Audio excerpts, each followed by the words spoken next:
Okay, so welcome to this fifth seminar of the Brussels Institute of Advanced Studies. And so we are continuing this interesting journey towards sustainable robotics. So today we will have three speakers. So the first speaker is Professor Yael Edan from the Ben Gurion University of Negev. Yael Edan is a professor of industrial engineering, and she's involved in many fields of robotics. For example, we saw in the previous forum some application in agriculture, and today we will see other interesting application. The second speaker will be the Professor Barry Lennox, that I will introduce later on, and the third speaker is Dr. Michel Joupin-Dershore. So let's start with the first speaker, and Yael, the floor is yours. Thank you very much, Luca. I'll present our work on social assistive robotics in elder care. Actually, I got to social robotics from my agricultural robotics work after dealing a long time in agricultural robots and developing agricultural robots, realized that there will not be, at least to my thinking, an autonomous robot, a totally autonomous robot. And I started to try and think, how can you integrate humans and have human-robot collaboration? I did a lot of modeling on human-robot collaboration in agriculture, and then started interacting with our faculty that are working in human factors, and also seeing what are the problems in getting the human in the loop, and there are many, many problems. So we focused on elder care at an excellent timing just before COVID, so it was very, very relevant and gave a big boost to our research. There's a huge elder care gap. The population is growing very intensively on one hand, and there's a lack of caregivers and healthcare professionals on the other hand, and this gives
heavy, okay, which the human cannot do.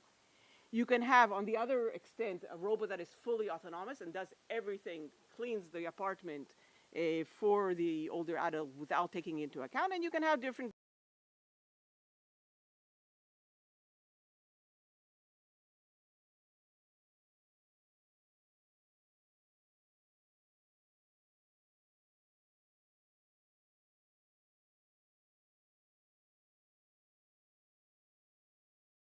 working on these different aspects and focusing on the interaction only, and I'll get back to that at the end. So the aim was to increase the understanding through feedback, okay?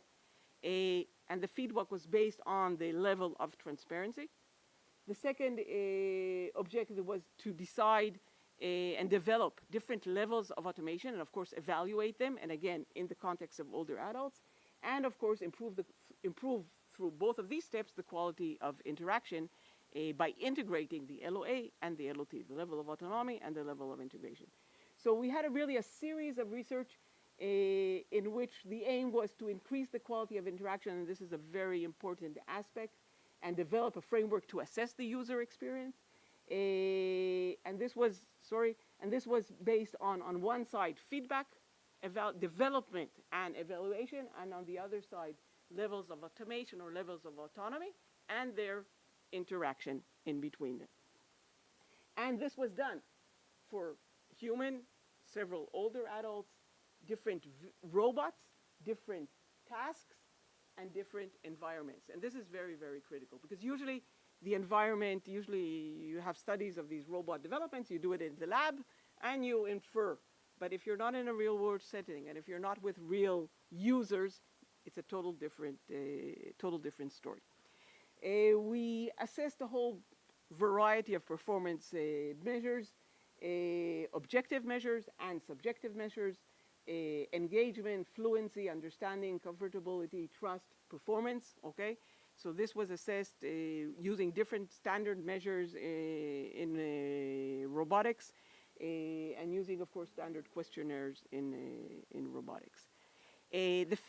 The feedback development, which was the first step, so we first developed the level of transparency and the feedback content. The content itself is very important. The mode of feedback, how do you transfer? Is it visual? Is it auditory? The timing of feedback, when do you provide the feedback? Do you provide continuous feedback or do you provide it only at discrete elements? And how do you evaluate this feedback design? We conducted this in a series, and I'll only be showing you some of the studies. So one study was a person following robot, and we'll see that study later on, in which we designed a robot following the person. We also did some evaluation on what is the best angle of the robot, because we as users, when we walk with somebody by our side, not with somebody following us from behind. So we tried to evaluate this. We did a table setting task where the robot is actually setting the table for the user, a physical exercise, and a telenursing, a robot that is going around the home and helping the user or the nurse monitor hazards, monitor the patients, monitor what's going on in the house.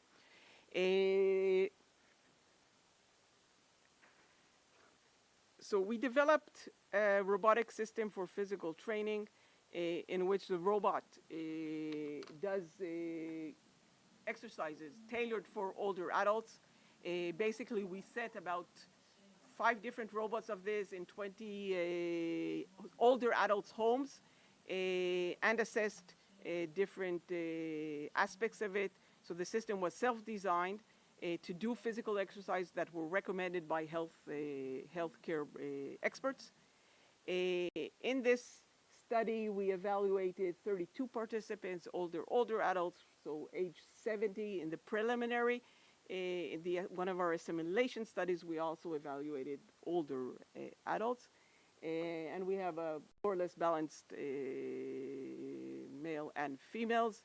And what we did evaluate, we compared 2 types of robot. So the puppy robot is the robot that we developed, and the now robot is a commercial you see also here, off-the-shelf robot. We compared discrete and continuous timing. We compared audio feedback and audio plus visual feedback. And this was done in all our studies. So this is the Poppy robot, and this is the Now robot. We focused only on upper limb activities. So only the upper part was evaluated. And we evaluated all these different measures, attitude, which is composed of trust, enjoyment, satisfaction, ease of use, and so on. For the type of robot, we compared this also for the type of feedback, so only audio versus both audio and visual feedback. And again, all these measures. And we also assessed continuous feedback. So do we provide all the time feedback, or we just provide discrete feedback to the user? And again, so the timing of feedback was also assessed. And just to give you a summary of the results, so continuous feedback was basically preferred. It provided a more positive attitude, better understanding, and most importantly, better engagement. The reaction time, of course, was affected, but we're not so concerned about the reaction time. Discrete feedback improved the comfort of the users, so they better accepted it. The combination of a type of feedback also improved the ease of use, improved the comfort, improved the engagement of the users. And what was most important, and this led us to continue with our studies with the robot that we call Jimmy, is that at least all our older adults threw away the Now. They told us, we don't want this toy. We want a robot that looks like a robot, that we know we're working with a robot. And this improved their attitude, their engagement, and their ability to continually train. So this was the robot we went for, and we further developed. The feedback itself was evaluated in additional studies, in a personal following setting, in a table setting, as I said, and in a telenursing study. So I'll show you if, we have some time, so see if this is running. Yeah. So the feedback for the table setting task, we tested what type of feedback is better. And again, it's a very simple task, but it's a task if somebody has a problem. So this is all the development. We evaluated here again a light type of feedback for the user. The user is working together with the older adult, and also verbal commands. Okay, so the robot itself is telling the user what to do, or alerts. Okay, so we also have alerts, and we try different levels of complexity also. So how are older adults influenced by the complexity? And here you can see some of the experiments with older adults. They're really engaged. They really like it. Again, this is a bit, and the robot is slow, okay? The robot is slow, and in spite that it is slow, they really are engaged in the task, and I'll show you soon another task where it was really funny to see how people get so much engaged with this stupid robot doing almost nothing, and just by the fact. Now, there might be a question here on the novelty effect, okay? So I don't know what's going to happen after this robot is in the home for a long time. So that might influence. So basically, insight from these feedback studies, it's important to convey the information on what the robot is doing. The mode of feedback, definitely you want the combination of visual and voice feedback. And if you want to keep the users aware of what's going on, you need to provide continuous feedback, because otherwise you'll lose the users. I just want to show you here, I hope, another video in which we developed a robotic system, a game for cognitive training, okay, with this Pepper robot. And it's a game of glasses, so it's like a memory game. You have to, when you're finished, you have to touch his hand, or the screen, and he's reflecting on the screen the order of the cups, and the older adult has to put the cup in the same way that he shows it. If the user is doing well, we'll increase the complexity. Now you can see here, even this young student, how he is engaged and laughing at the robot, depending on the feedback. The feedback is so important, and he's saying you did a mistake, you can do better, try again, and so on. This one says, you know, I want to start dancing. And these are even people that are really professional. So older adults are really, really attracted. And we discussed before for dementia, this is perfect. I mean, you have this in a station, not at home, and you increase. So you did it twice, you did it 3 times, okay? So now let's go on to the next level and add another cup. And let's see now if you still do it. Okay, so you're dealing here with both positive and negative feedback. And when do you give this feedback and how do you give this? So here she did a mistake. Let's try it again, okay?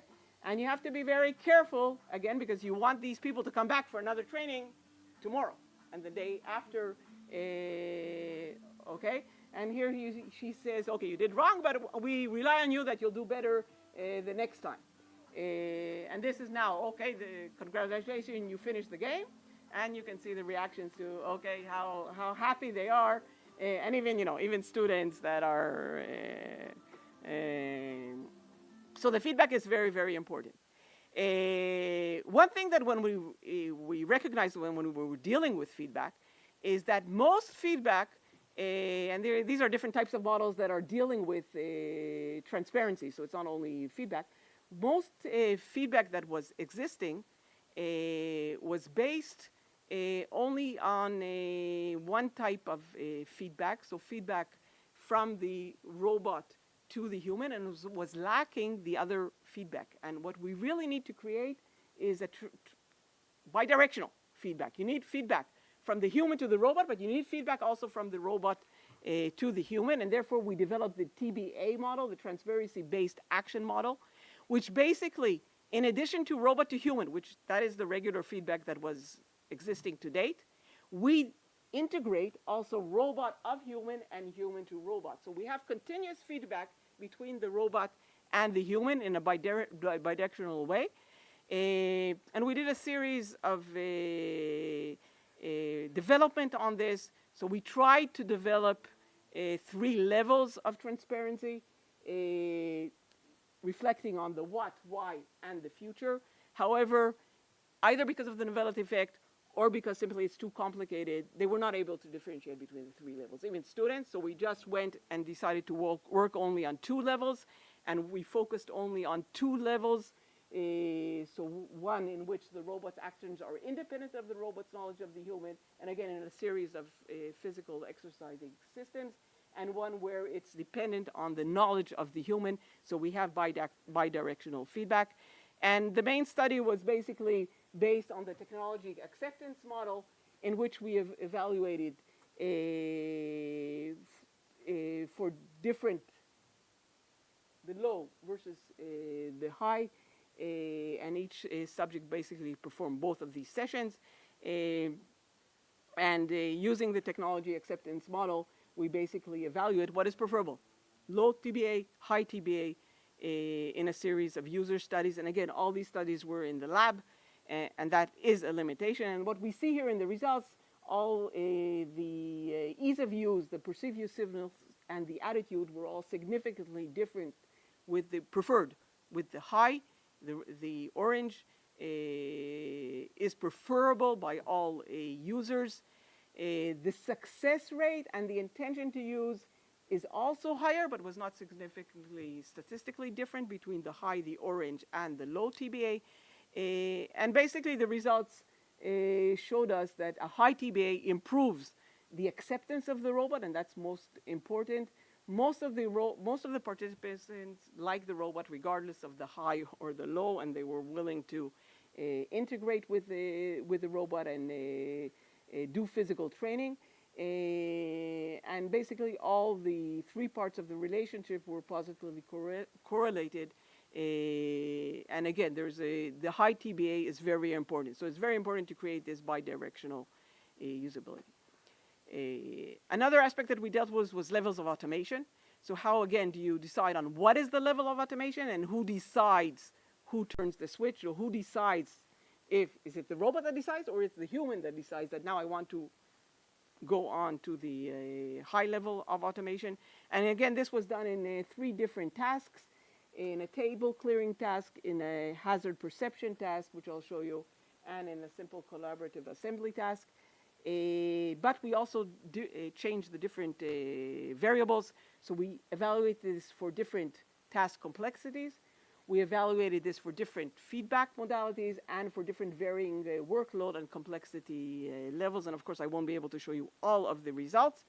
But basically what we saw that high level of automation improved the performance, of course, reduced the workload. But we have to remember, for older adults, we want to keep the older adults involved. We want to keep them in the loop. We don't want to take from them, we don't want them to give the robot to do everything, because then they're not engaged and then they will deteriorate in their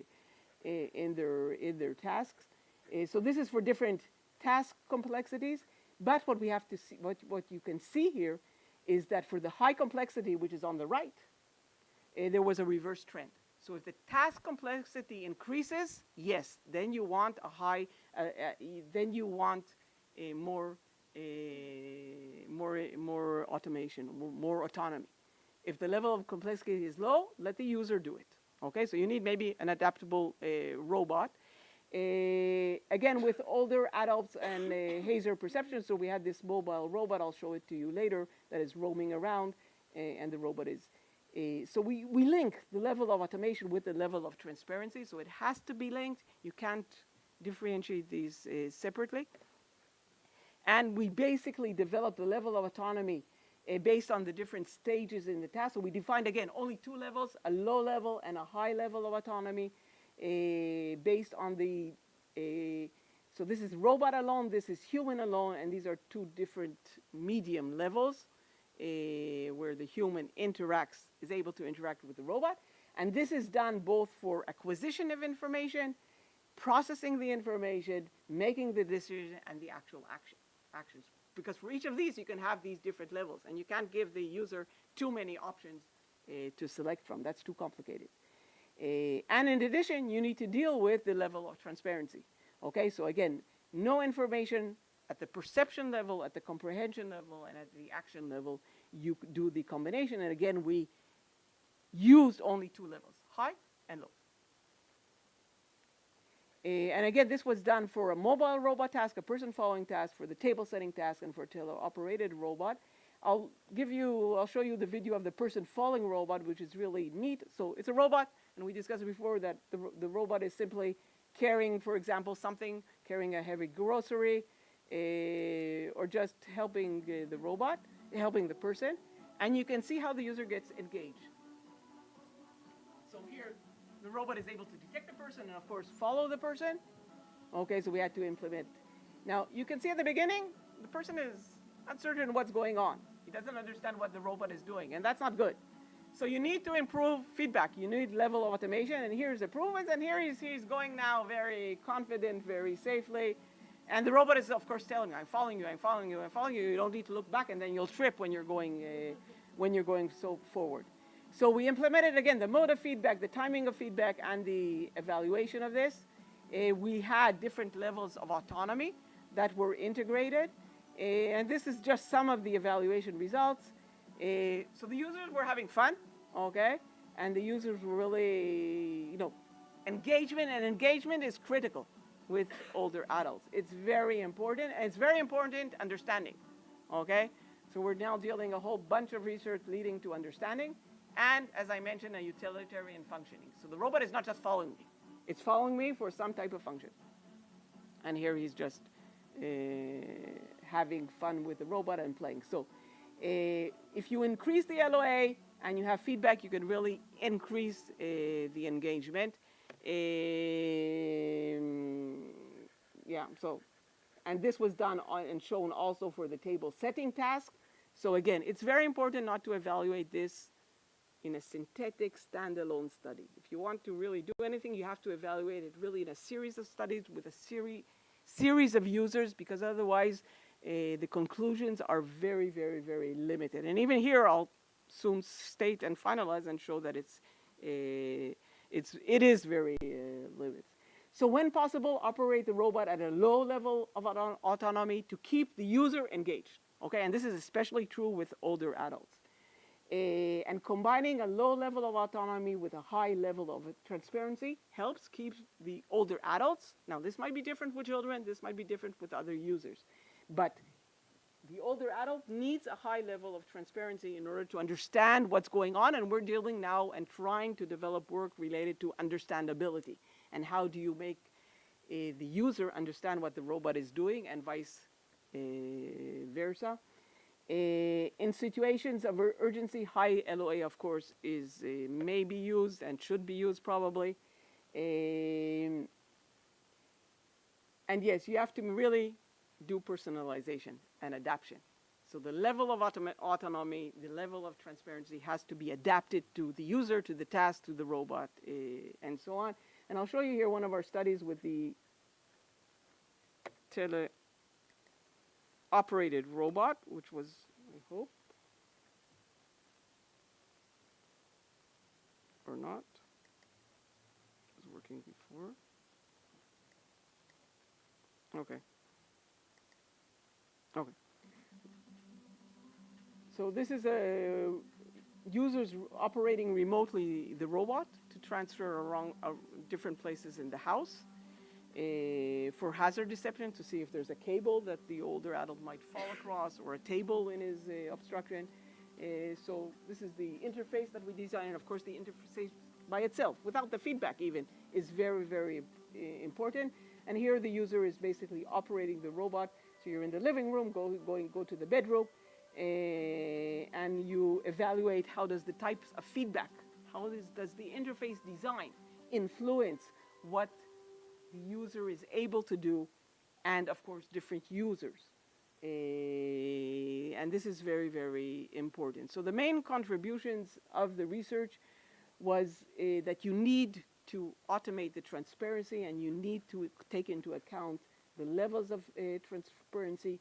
You need to develop feedback. And again, there's a lot of work that is needed in all this interaction design. LOA models should be developed and should be tailored, designed to the task, to the robot, to the user. You need to integrate these models, and as I mentioned, the transparency-based action model proved very, very important. We have ongoing research related to other aspects, how to increase the understanding of robots, how to make these robots a bit polite also, and not just functional, and how do you evaluate these robots a long time. Because yes, we did take a holistic approach, but we were very limited in our studies. We were very limited. We focused only on the interaction design in all these studies, and it's a long series of studies. And this is only a bit forward, and that's why we're not there yet with social robots. We're very far away, okay? So yes, we took a holistic approach, but this is not enough. So we're here at the technology. We proved the technology. We developed the technology, okay? We did a bit, in all the studies, we did acceptance. We use the technology acceptance model. You can use other models, but, and this is the current practice in all HRI studies, very few, you can count it probably on one hand, how many studies dealt with assimilation a long time, and adoption, I don't think any studies, and this is critical. Okay, because if we want to see robots penetrate into market, you need to deal also with assimilation.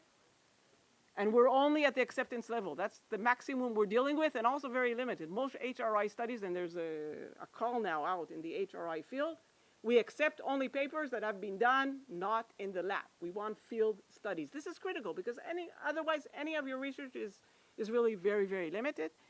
And I'm saying the acceptance is not enough. You need the 3 A's. You need acceptance, assimilation, and adoption. Okay, and we're just at the development. What I showed you is development and the start of acceptance. Very limited. Now, in order to get to technology adoption, I didn't talk of any of these aspects, okay? And you need to deal with it. Safety, of course. Legal, of course. The ethical issues. So we're dealing with the usability and the acceptance, but the ethical issues, the logistics. Okay, do you provide these robots as a service? Do you provide these robots? Do you sell these robots? Who will buy these robots? How do you develop the whole system?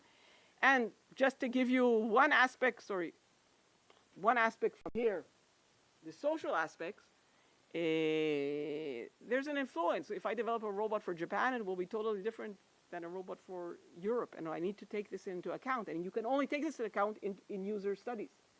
Age and gender influences, the technical background influences, okay? And you need to take all this in account. And if I just give an example of what I showed you in the development, just the feedback and the level of autonomy, but there's other issues. There's the design, there's the functionality. So we're very, very, very far away from getting these robots, also these robots, into market. So thanks a lot. I apologize that I will really have to run after I finish. There's been a lot of collaborations.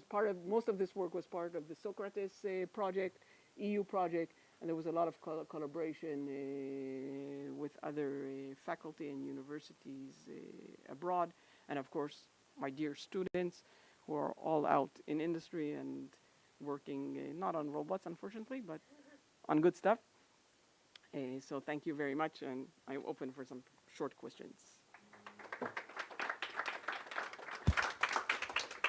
Thank you for this very interesting talk, and there are questions. Questions? Okay, maybe we can start from the...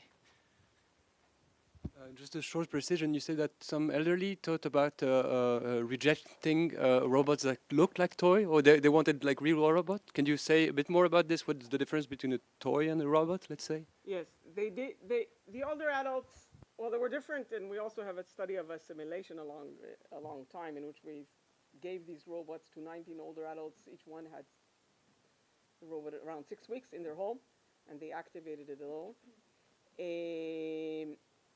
The older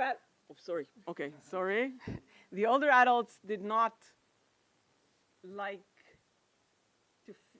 What we got from most of them is that I'm not a child. I don't play with robot. If I want a robot that is doing for me physical training, I want it to look like a robot. So they threw away the kind of the now robot, which is a charming robot, okay? It's very charming. But they said, no, this is not for me. Another reaction we got is, and these are from people that are 80, 85, 90. I mean, our oldest person that experienced with the robot was 97, okay? And she enjoyed the robot a lot. One of the comments that we got, okay, bring me these robots when I'm older, when I need it, okay? So they want at least the population that we tested with, okay, and it will differ depending on culture, I'm sure. They want the robot to look like a robot. They want to know it's a robot. Can I comment on that? Oh, yeah. I do agree. There will be cultural differences, but I think in general, we treat our adults, there is this kind of infantilization of older adults, and they are rejecting that. And that's also why you need to be careful with a toy-like appearance, because then you do not take them seriously. And so that's also something that plays, I think, why you need to be careful. Otherwise, they are enchanted, so some playfulness is okay, as long as you do not, like belittle them. So that's a difficult trade-off. Yeah. Okay, another question? Thank you for the very nice presentation. My question is related to the feedback level, because you said that delivering continuous feedback provided the best results. But what about cognitive effort? Because I guess that processing continuous feedback might be overwhelming in the long run. What can you comment on that? It probably depends on the task complexity. Okay, so if the task complexity, if it's not too complex, they want to know what's going on. The older adults, and but when you're providing this continuously, it's like LEDs that are lit in. So you're not forcing. Now maybe auditory might be too much for them. Okay, and now we had with our Jimmy, with the physical trainer, we also, of course, since we were really dealing with older adults, so we had, of course, impairments. So some of the older adults couldn't see, some couldn't hear, and so that's another issue. So you really have to do personalization and adaptation. Okay, just as a side question, do you test also? Did you think of testing also other types of feedback, for example, vibrotactile or something different than visual or auditory? So stimulating them in some other way? We did not. There is research in our group that has done work on tactile, which gave nice results. But here, since we're doing a human-robot collaborative task, so they need to see the robot and interact with it. You're anyway looking at the robot. But in other tasks, definitely. I can send you the references. So thanks, great talk. Regarding who turns the switch on the level of autonomy, you rightly said it needs to be adaptive to the user and the task, but the user themselves can change. Like if a user starts very controlling on the robot, maybe may desire later on a less control and more autonomy, like this dance. Do you? Yes, you're totally right. And so that's why it has to be adaptive. So you have to enable this adaptivity. Even though we did assimilation studies, in all the lab experiments, there is a big influence of the novelty effect, especially with older adults, but also with students. They're so absorbed in the robot that, this is new for them. So, and in some of our studies, we try to take users that were already familiar with the robot just to get this out a bit, but they do get used to the robot a long time. And then definitely, that's why we have this enabled in all the interfaces, because users will change a long time. They're learning the technology. And they will want to change, definitely. Other questions from the room? If not, there is a question from Teams. I will read it. So, hello, this is Sharat from Profactor, Austria. Thank you very much for the interesting talk. It was very informative. Perhaps this was covered in your talk, but I was a bit delayed to join the talk.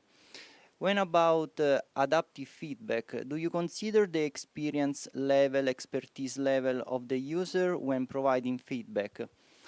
Perhaps some users would like to have more continuous feedback and some of them more discrete.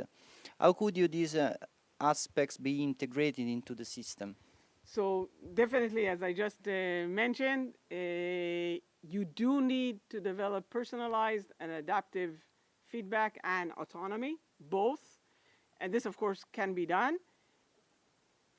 That's why you need the bidirectional communication and not only the feedback. So you need to understand also what the human wants. You can have the human set. You can have the robot decide when to switch. It cannot switch too frequently because then you're driving the user crazy. So you have to be careful when you switch.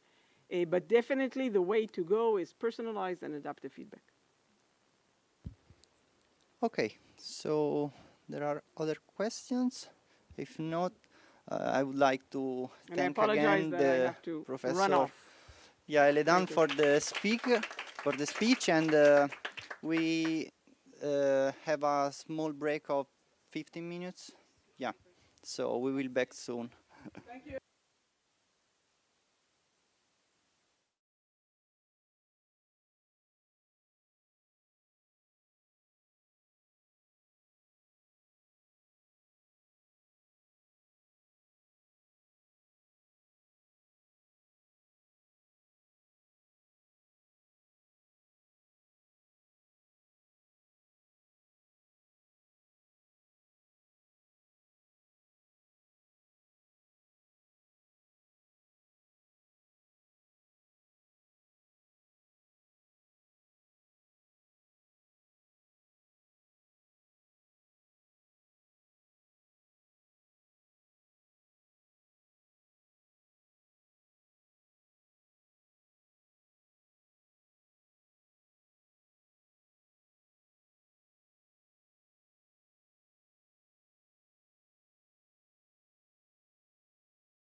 Okay, so let's move on to the second speech of this fifth seminar of the BrIAS.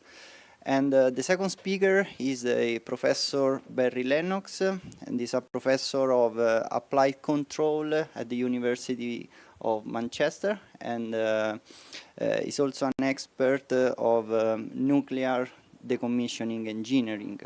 So we are touching another interesting aspect of sustainable robotics that Professor Barry Lennox will introduce us. So I invite you on the stage, and the floor is yours.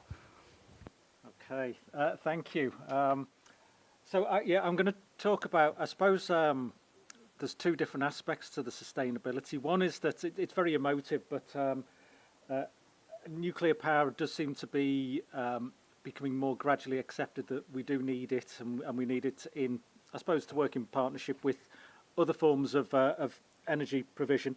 But we also, we have in nuclear, there are very specific problems affecting robots. So often the robots can only be used once.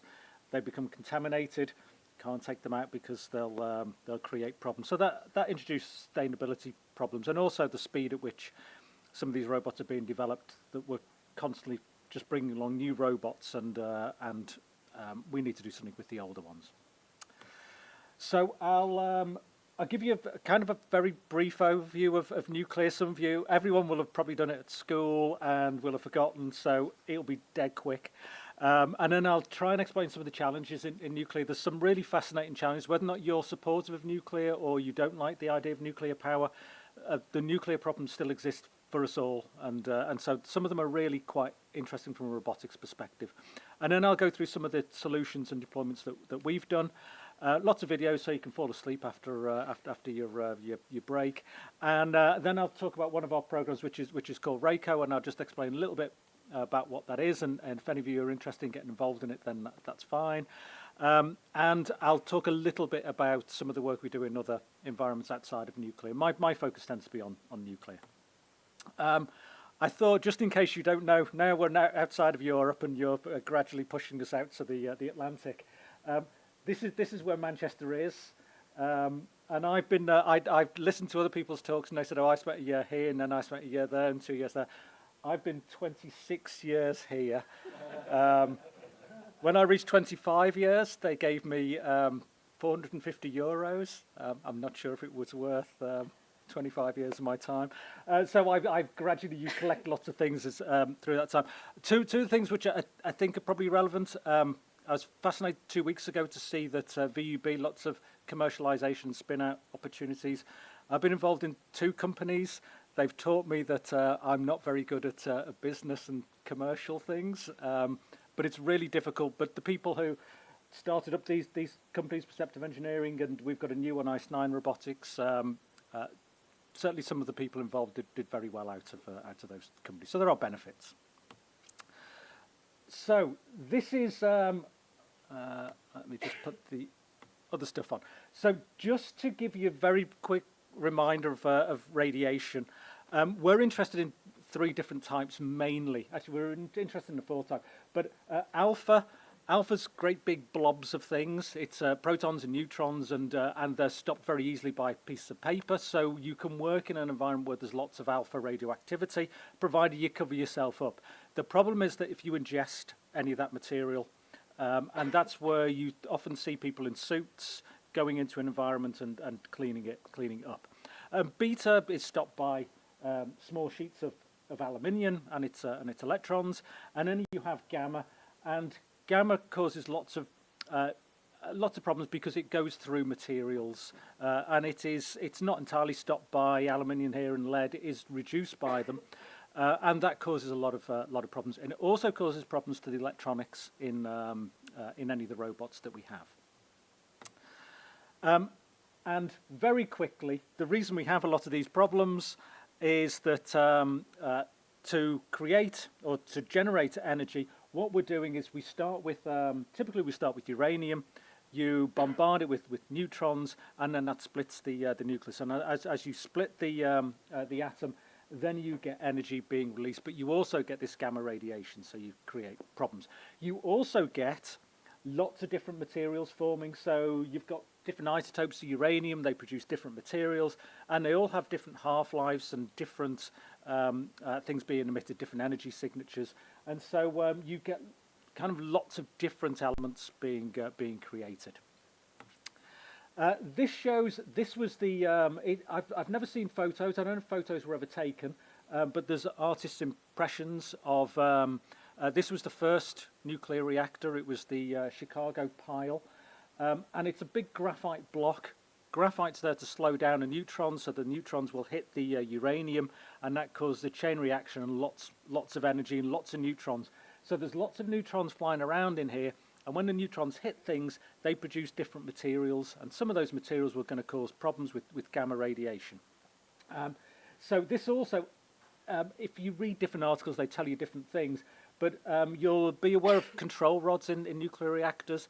When the control rods go into the reactor, they quickly absorb the neutrons and they will stop the reaction. What you had in here, you can see the rope, and you had somebody with an axe, and they would hit that rope with an axe, and the control rods would dive into the reactor and stop the reaction.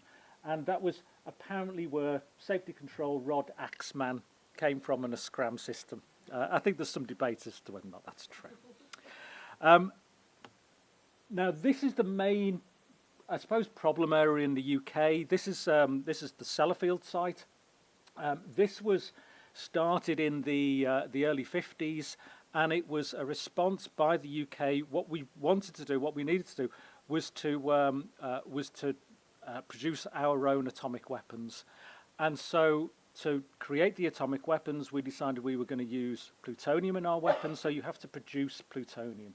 And this site here, it's about 1.5 kilometers square.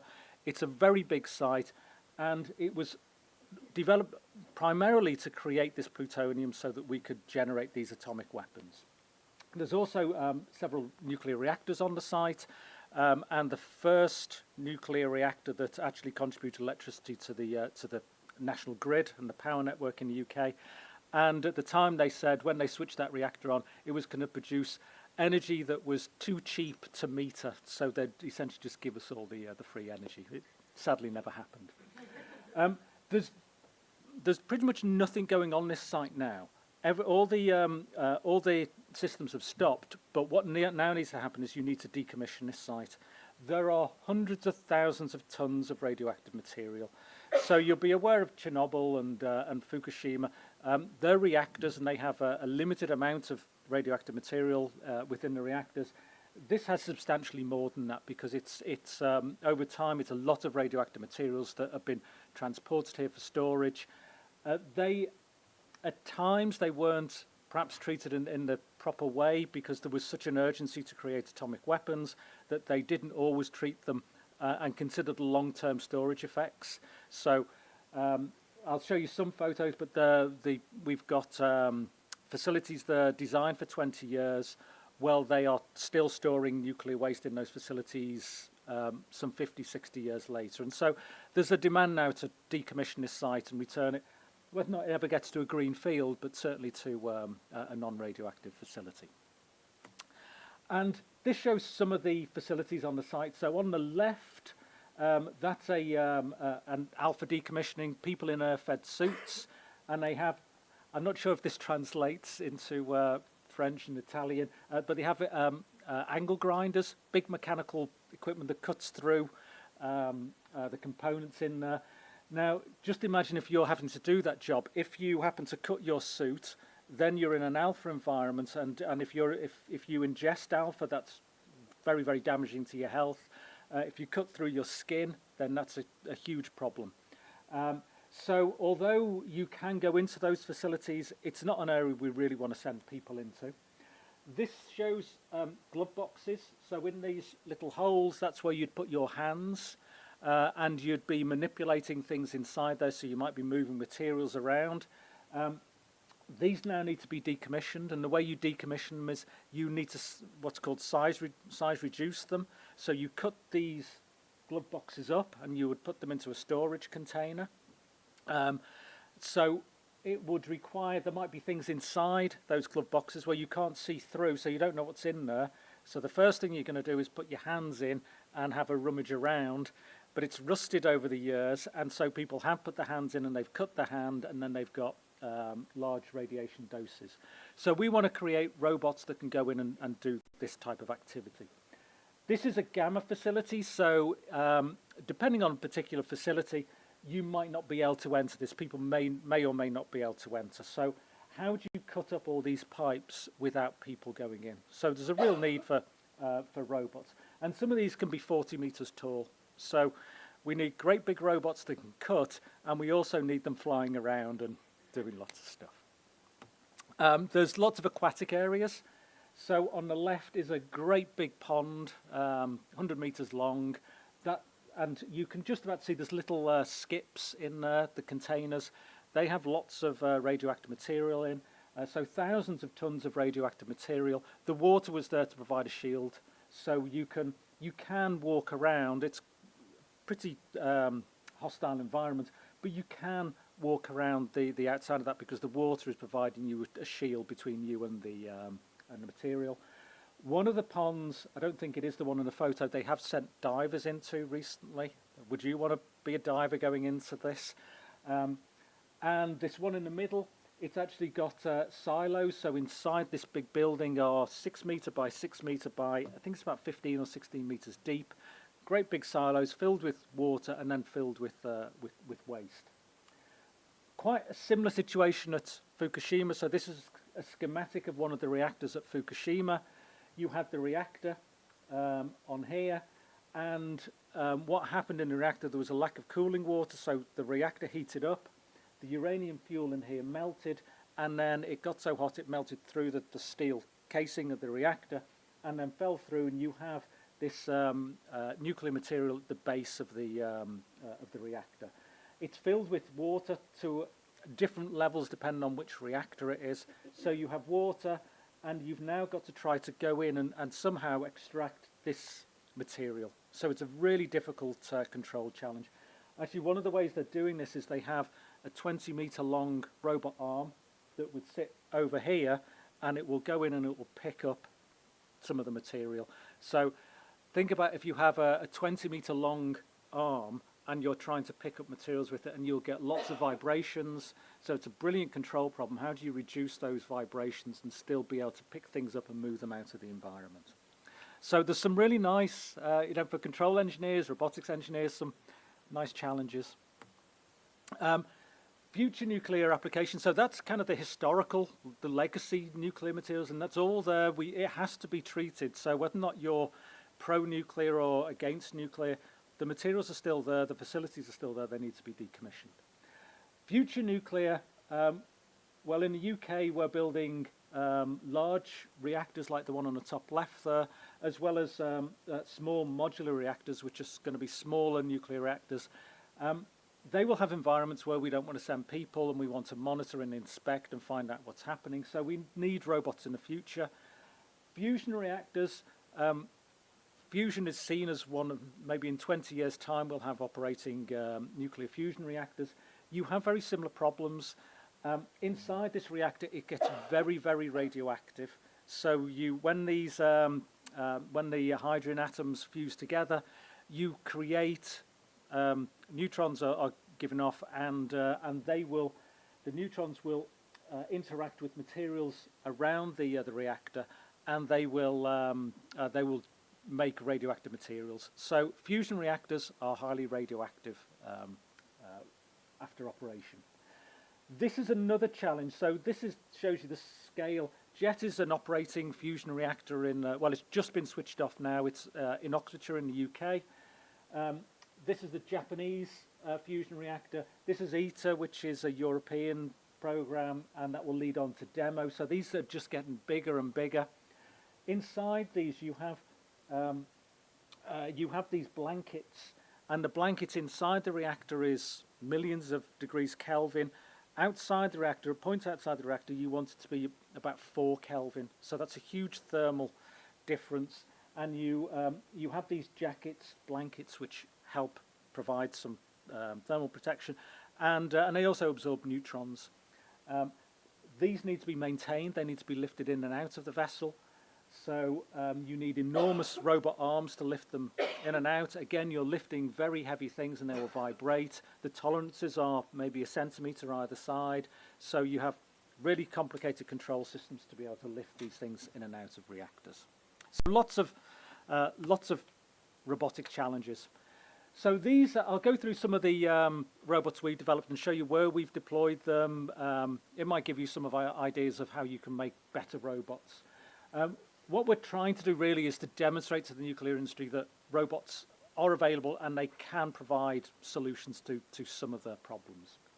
So I'll go through each of these in the following slides, but you'll recognize some of the robots. Where we can, we use off-the-shelf robots. So this one here is a ClearPath Jackal, which some of you might have used. Some of them, like this one, we've completely designed ourselves.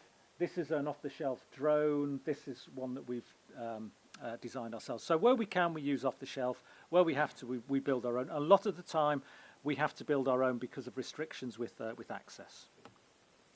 So this is one of the deployments that we've had.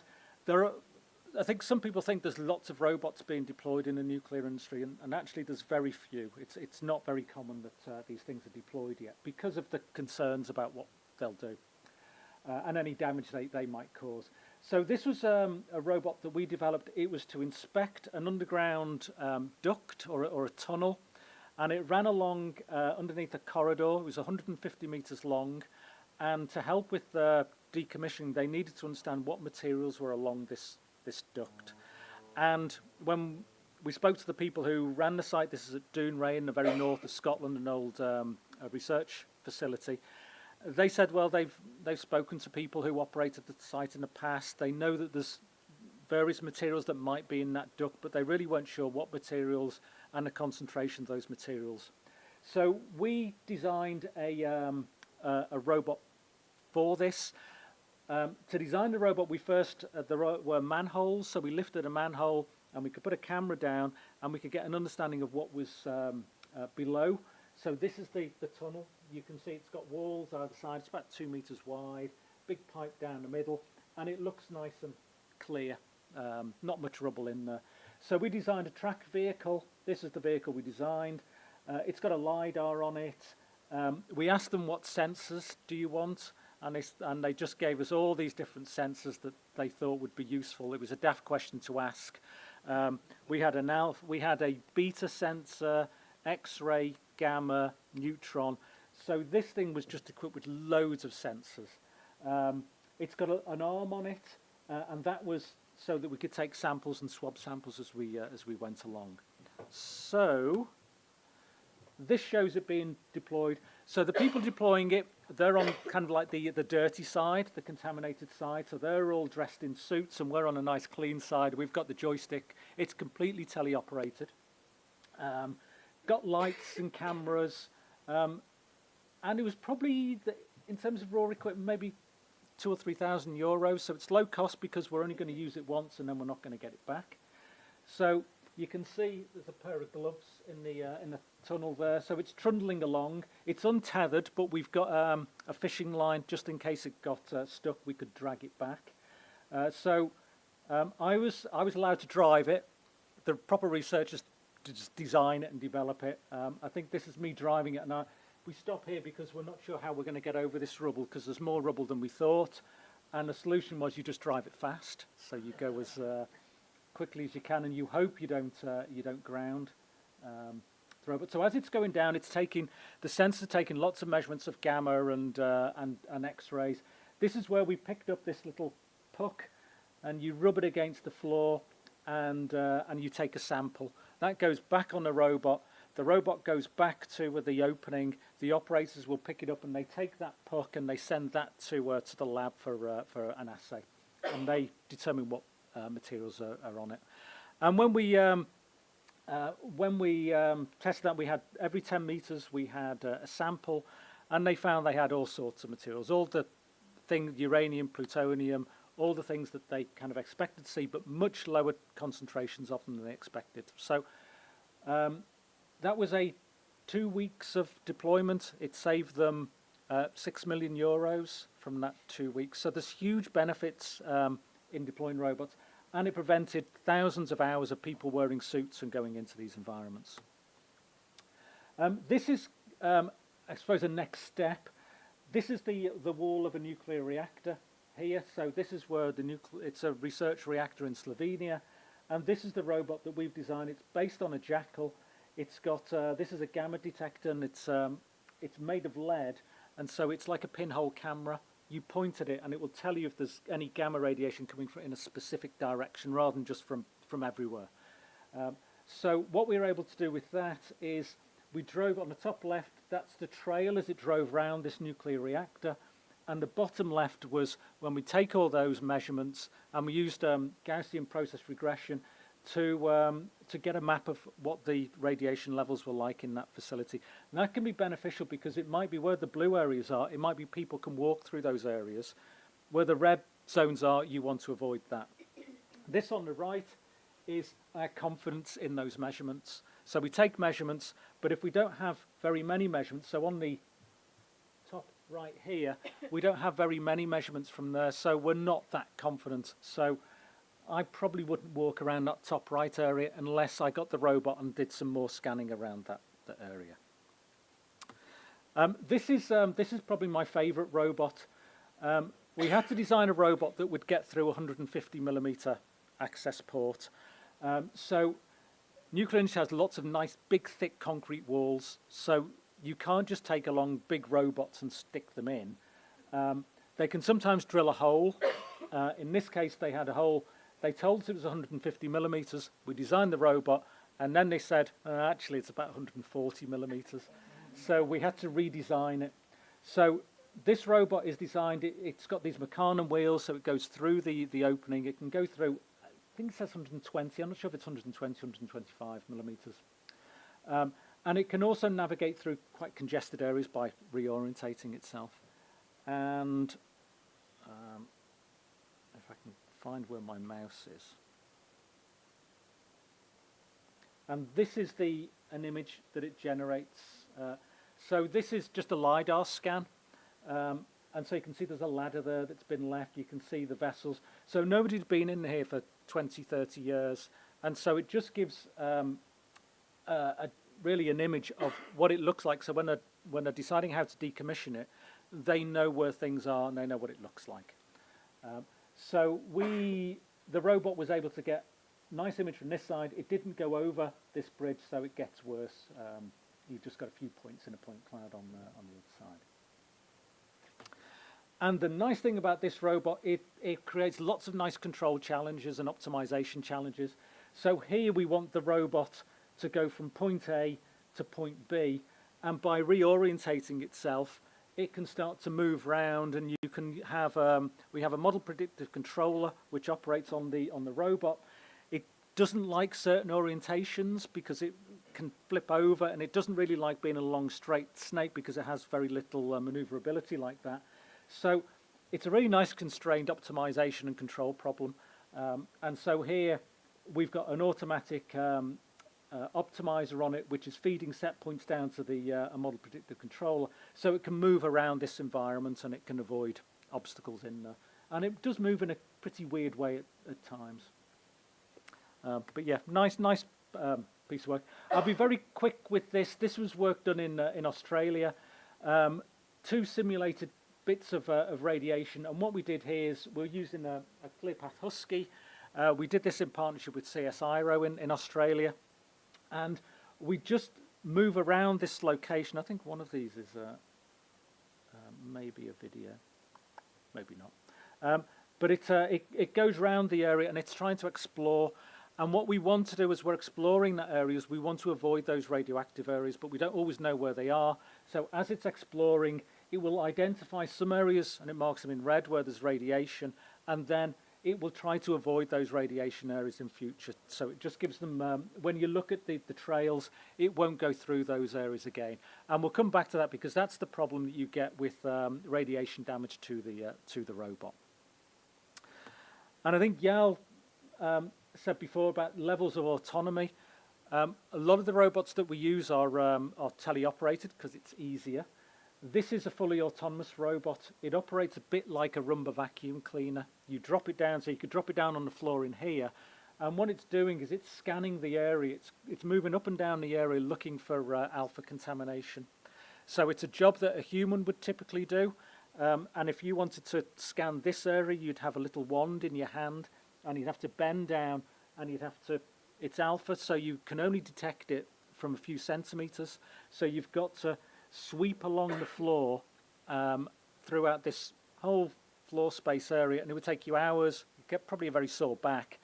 And what we do is put alpha detectors in the front of the robot, and then it just moves around, and over a few hours you just drop it down, and it avoids all the obstacles and generates a map to show you where any radiation is. And then one of the problems is that if it finds radiation and it just drives through it, that contamination can stick to its wheels, and then it just moves it around the environment, which is what you don't want. So what it does is it hovers over the radiation, and then it will avoid that radiation. It will go around the radiation. So you make sure that it doesn't spread the contamination.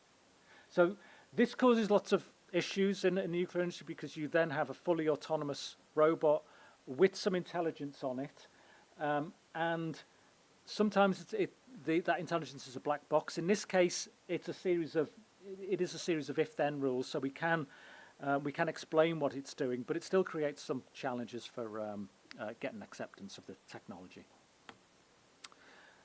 Submersible robots, so this is one being deployed. You can see the person deploying it is all suited up.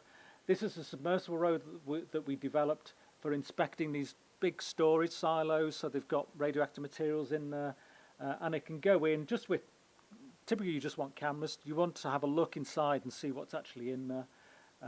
And we did some work with this in Japan.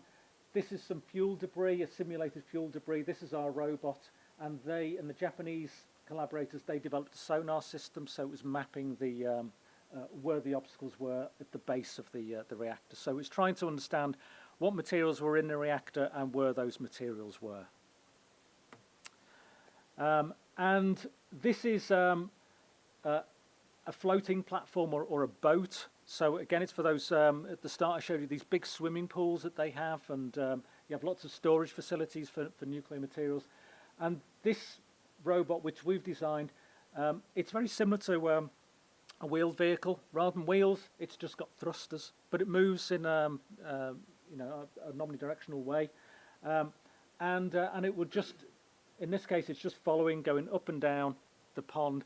This was developed for the the International Atomic Energy Agency, and they want to be able to go into nuclear fuel storage ponds, and they can see the fuel, blocks of fuel at the base of these storage ponds, but they don't know if those containers still contain the fuel, or some countries might have taken the fuel out and they may have put it into a separate nuclear program.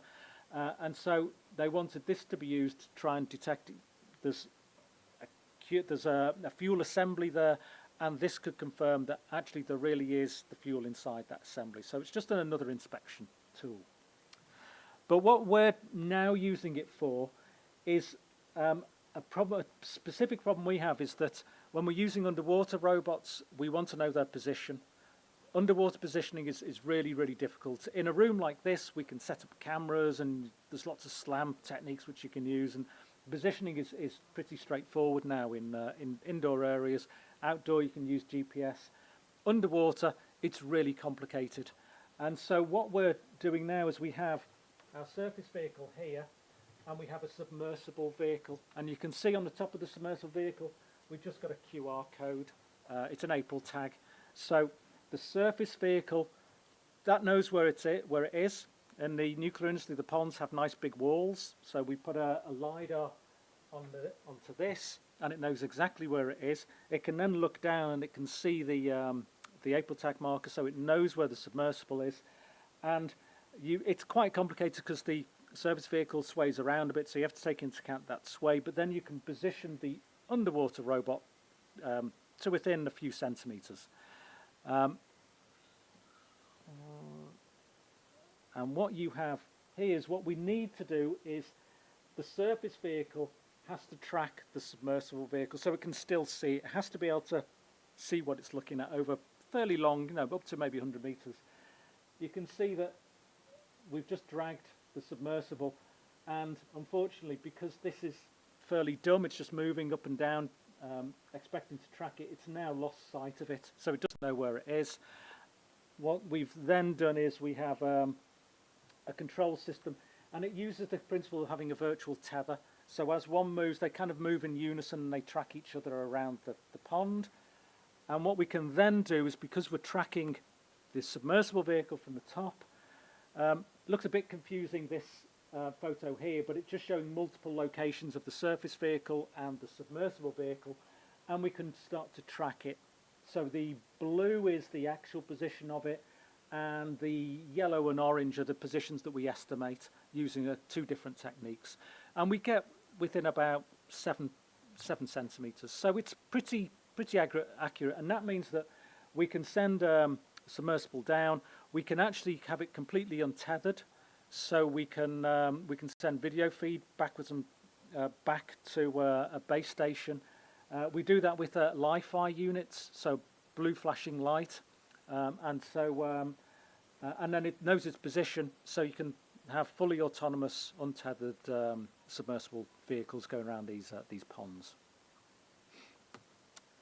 So that's kind of the inspection robots, the mobile inspection robots. The other area we're working in is trying to look at manipulation, how we manipulate nuclear materials.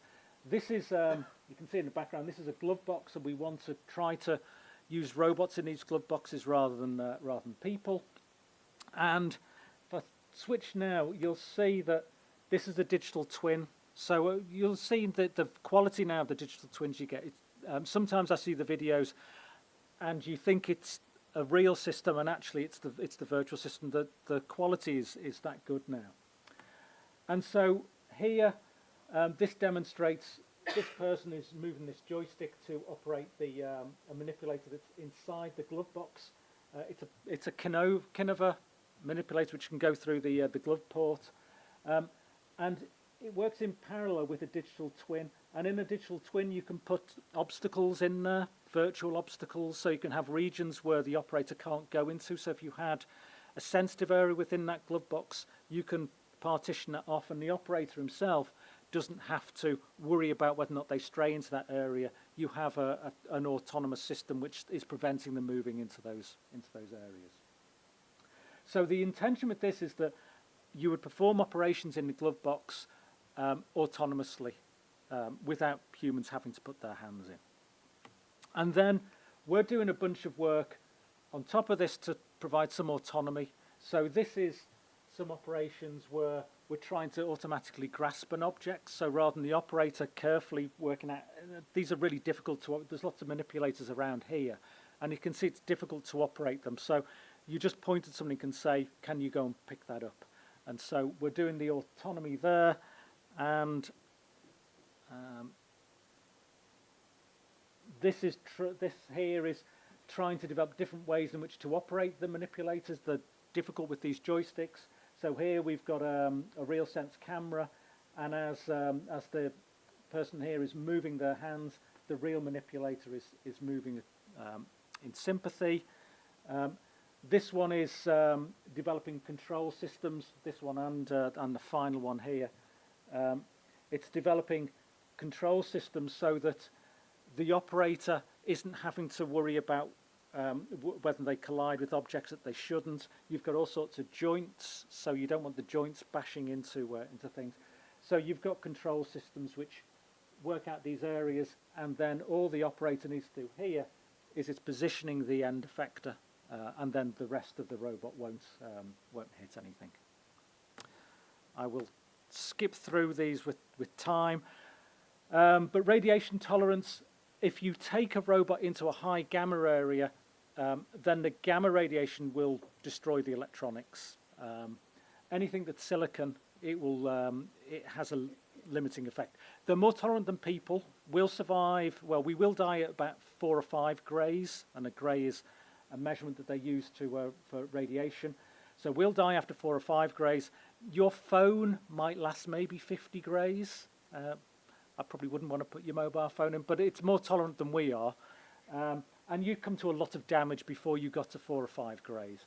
But here we're trying to develop this robot so that we've removed we've removed all the silicon really from this robot, so that it can operate in these highly radioactive environments. The video doesn't show you a lot, except the robot can move. So it's a radiation tolerant robot. It will go into some of these very high radiation dose environments, and we know now that it can move. We can put a camera on that and we can get video footage. And this is where we test it. So this is a big lead-lined vessel. It's got a cobalt-60 radiation source in the base. You close the door, the cobalt-60 goes up at the back, and this is our an upboard, a microprocessor, and we test it, the effect of radiation, and whether or not it damages it. And it will destroy it, and you can't use it again. So we can now develop things that are highly tolerant. I am conscious of time, so I'll zip through some of these. So this is expanding outside of nuclear, but it's a nice application. This is a drone, and it's being deployed through 150 millimeter access port into a mine. And the actual scenario here is that we have lots of railway lines in the UK, and some of them are built on old mines, and often they need to inspect the mine to make sure that it's not all going to fall in.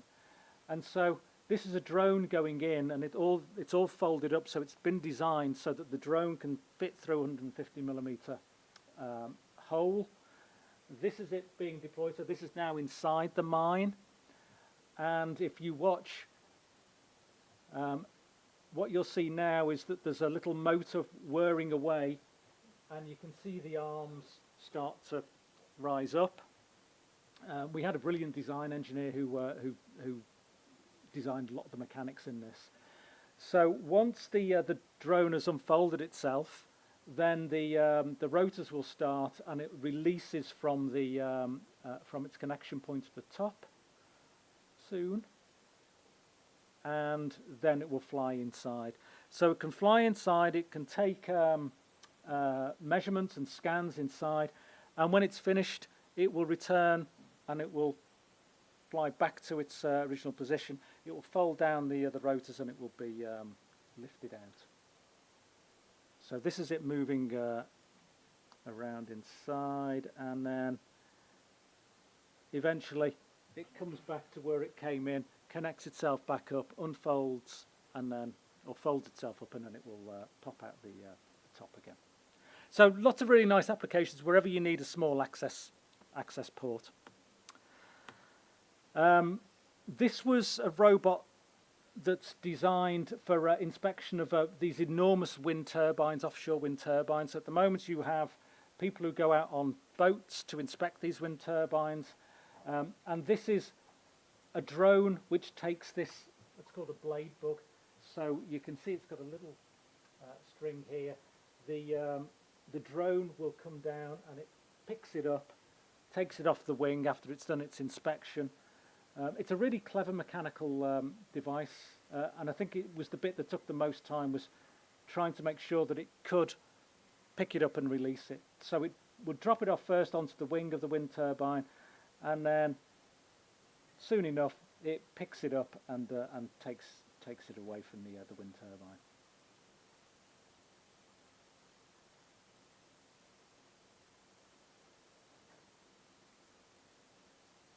So it grasps it, and then it whizzes it away.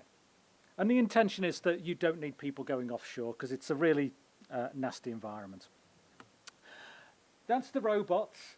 This is our new facility. It looks lovely. We're right by the sea. This is it's in the Lake District, the most beautiful part of the Lake District, most beautiful part of the UK, I would say. This is our shed. It looks awful from the outside. It's a collaborative facility. University of Manchester, the academic lead in it, and we work with organisations from the nuclear industry, Sellafield and other organisations. this is what it looks like inside. Lots of robots, lots of equipment, lots of test facilities, and it's open for anybody to come and use. If you want to work with the nuclear industry, if you've got researchers who want to work with the nuclear industry, or you just want to come along and learn a little bit more, we've got space. People can come out and use the facilities we've got. Lots of robots. This is the latest robot which arrived on Monday, which is a unitary humanoid robot. I don't think it's got a lot of use in the nuclear industry just yet. I think it will fall over. We've got Spot Robot is being used. That is being taken onto the Sellafield site regularly now. There's very few situations where you want 2 legs rather than 4. 4 legs seems much better for most of these applications than 2 legs. But you're welcome if you want to use any of these robots. Come over and you book them out and you can use them. I'll skip that one. And finally, these are the funders. So we've been very fortunate. We've got a lot of support from Royal Academy of Engineering and EPSRC, which is the UK Research Council, and they funded a bunch of these different programs. And we also have some really good support from Nuclear Decommissioning Authority, the UK Atomic Energy Authority, and Sellafield Limited, who support a bunch of the work. So that's it. If you want to get more involved, then please just let me know. You're welcome to come over, use facilities. There's no charge if you want to use them. So that's it, and thank you for your time. So thank you, Barry, for this very interesting presentation. And if there are questions. Hi, I was wondering what is sort of the timeline from this idea of making a specific robot and then till the moment it's like in a plant or like, because we now see like lots of research probably summarized in like in half an hour, but I was wondering about that, because then you use it and then what? Because often with EU project etc. you have a prototype and then it's done, but I assume that when it's successful that they want to make multiple copies of it so you can use it multiple times. Yeah, so there's lots of different answers. The nice thing about it is that the decommissioning of that whole site, that Sellafield site, the plan is it will take 120 years. So you can start developing things now and then use them in 50 years' time. So for researchers, it's fantastic. But actually, they also have some immediate problems. And we work with them. We develop robots maybe over a period. The robot that went into that tunnel, that was development took about 18 months. It was delayed because of COVID. It was deployed, and that was an 18-month period from start to finish. The robot that was like the Rumba robot that just goes around scanning for radioactivity, we started that in, I think, 2017, 2018. We took it on site. We demonstrated that it worked. And now we're supporting the development of a commercial system. And it just takes so much time. It takes time to get the robot onto site. There's so many restrictions about getting things on site. And yeah, you're right. They want a commercial product. They want to work with that commercial product to get it perfect, and then they'll want multiple copies of it. At that point, they'll probably say, we want them tomorrow. So I suppose in answer, different things have different timelines. So a lot of the inspection, they want to know what's happening inside buildings. Some of these buildings are just shut up. People haven't been in for 10, 20, 30 years. They just want cameras to go in, see what's in there. Some of the manipulation, that's longer term, so they're looking at maybe things in 5 to 10 years. So there's timelines for everything, all different. Okay. When you use those robots in the nuclear environment, then afterwards they are contaminated themselves. Yeah. So I didn't hear you talk about how to handle that. No. So if the robot that we deployed at Dounreay, that went in the tunnel at Dounreay, if you go to Dounreay, you can see it. It's in a plastic bag and it sits on the side. So it's not broken, but we can't take it back to the lab because some of the problems that plutonium powder, it's very, very fine. It's like a very fine dust, so it will get into all the crevices. So you can never take those robots back into So a lab. do you also envision a kind of decommission process for the robots that were used in decommissioning the nuclear sites? They will be smashed up and treated as waste, but what we can do is we can try to reuse them. So at the moment they have certain restrictions. They don't like to, I suppose the Ghostbusters term would cross the streams. They don't want to take a robot that's been in one facility and take it to another facility because that can contaminate the other facility. But in my view, they're both pretty horrible in-hospital environments. It really probably doesn't matter. So what we should be looking at is how can we take this robot, it's now in a bag, but it works. We can pick that up and we can carry it across to another facility and we can deploy it again. So I think it's really important that we do start to reuse these robots and understand how we can better reuse them. Some people have looked at, they kind of put a shield over the entire robot so it can be cleaned, but that just, it seems very impractical. I don't think that's the solution. I think the solution is you make the robot so that it can be moved from one facility to another. And the spot robots have been used in multiple facilities, and what they do is they put a plastic suit over the Like human. like a human. So you put a suit over it, and then you take the suit off, and then you can take that robot away. And you will have to scan the robot, but in theory it shouldn't have problems. And special suits have been designed for spot. Okay, nice.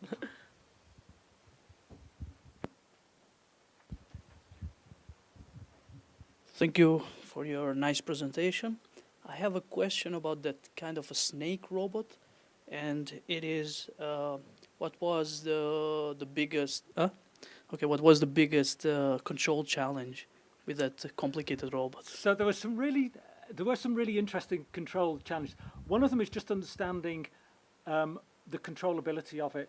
Some orientations, it's really, so when it's in a U shape, it's really good. It can move around and it's great. But you want to restrict it being in a long shape because it falls over because of the mass. We never thought to position the mass and how we position the mass inside the robot. So there are certain orientations that it doesn't operate very well in. So it was designing a control system that took that into account. The other thing, which I don't think it's on those videos, but the center of mass, when it's in the U shape, the center of mass, it should be in the center, but actually it's in the back, in the kind of base of the U part. And what that means is it lifts the wheels up a little bit, so actually it doesn't move very well. So what we had to do is we got pieces of lead, and we stuck those to the end pieces, and then it moved around a lot easier. Our first version was in plastic, and it didn't happen. And we just didn't really think. When you make it out of metal, it's a lot heavier, and so that was one of the control challenges that we had. But actually, I think you could have PhD students working for years and years on all the different control challenges in that, and the optimization, how you get it to move around areas. It's a fascinating problem. Thanks for your presentation again. We saw many theater vehicles, but what about the challenges of powering these vehicles when you want to work fully in autonomous mode and you want to charge them again and you want to do a battery swap or you want to do whichever technique you use?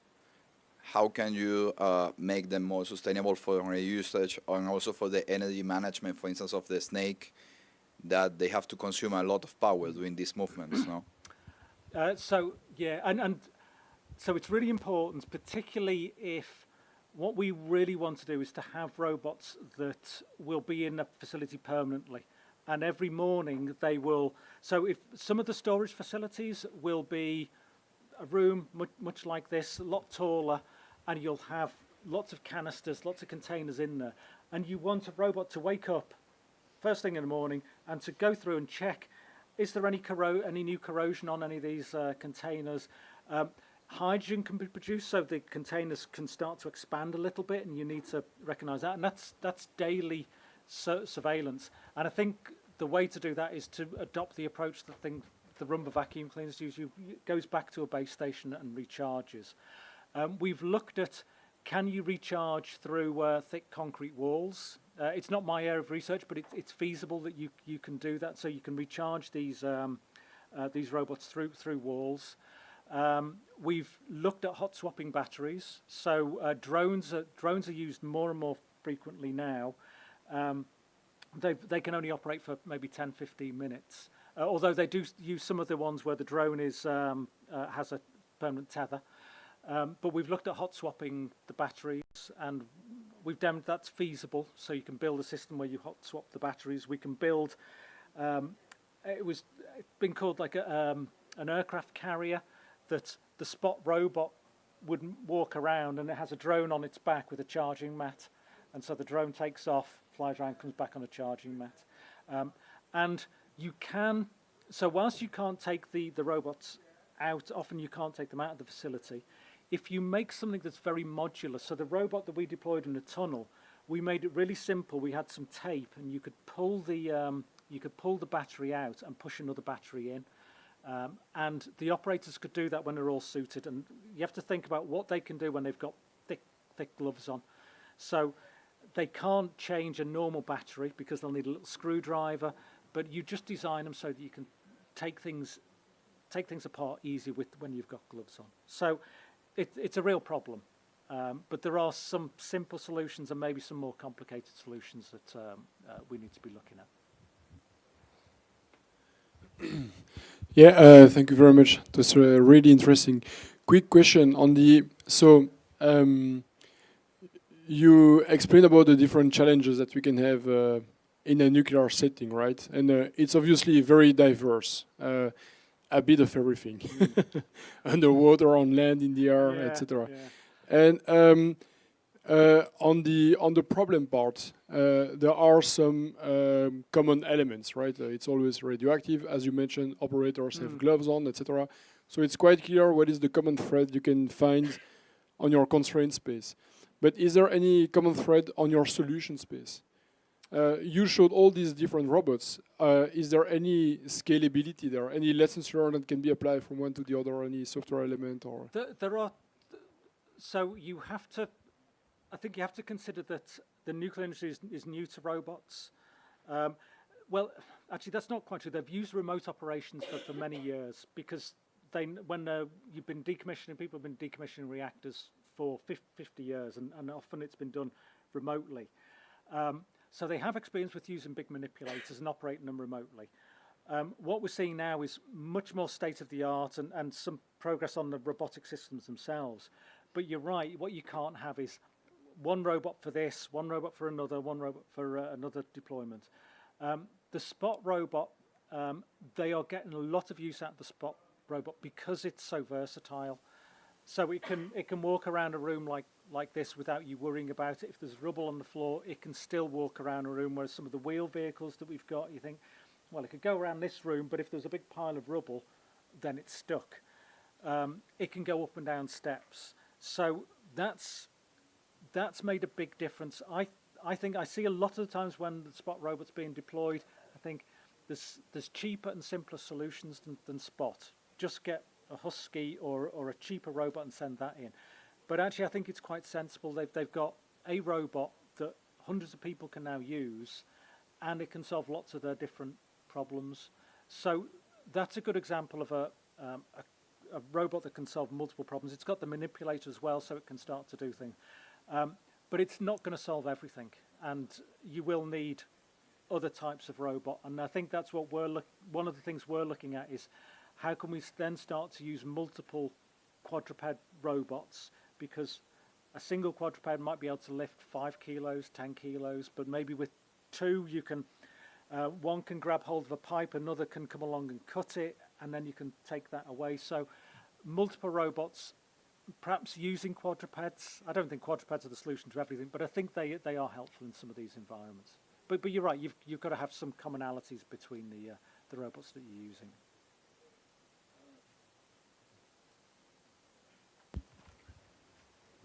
Okay, sorry, I'm monopolizing a little bit. But another question that is maybe a little bit outside of your of what you discussed, but on the new generation of nuclear power plants, right? So small modular reactors, etc. they talk a lot about having the system being walk-away safe, and the fact that it's going to be much cheaper because you don't need anybody on site, right? So essentially, they see the nuclear power plant as a robot, right? Fully automated, doing operations autonomously as a robot. Yeah. Is that something we should believe in, or not? Well, it is outside my area. I'm not a nuclear engineer, but however they're operating those plants, they will need to be monitored, and so I think that's where the robots come in. And we've been involved in quite a few discussions about how you might just monitor the perimeter. And do you really want just people walking around the perimeter? Why not have drones going around the perimeter? Why not have well, you can design these places better. The problem that we have at Chernobyl, Fukushima, and Sellafield is they've never been designed for robots. So if they are going to have these fully automated, then they need to put a lot of effort into making sure that they are, you can navigate around them in a robot, and they are designed for the use of robots. And that would provide a lot of help. Whether or not they then use that they can run without people, I don't know. Thanks a lot. Do you have some more to say about the material limitations for the robots to be used in nuclear reactors, especially the ones that you use for underwater applications? Are they different than regular ocean investigation robotic materials that you can use? It's a really good question.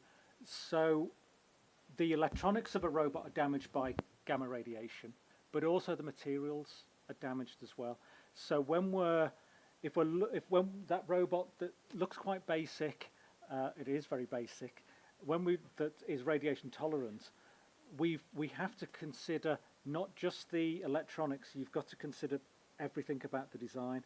So if you have any PVCs, polyvinyl chlorides, what happens with them is that they will produce hydrochloric acid or hydrofluoric acid in gamma environments. So that's an acid, and it will cause lots of problems. So where you've got wires and cabling, you need to make sure that you don't have PVCs in the polymers that coat the wires. In the motors, a lot of motors have PTFE tape. I don't know if that. Yeah, and that's affected, so that will disintegrate very, very quickly. So we have to look at, when we've been designing that robot, we could only use particular motors because we would contact the manufacturer and say, can you tell us exactly what's in your motor? And some of them would say, either we don't know or we can't tell you. And some would say, yes, here's all the information. So yes, we have to be careful.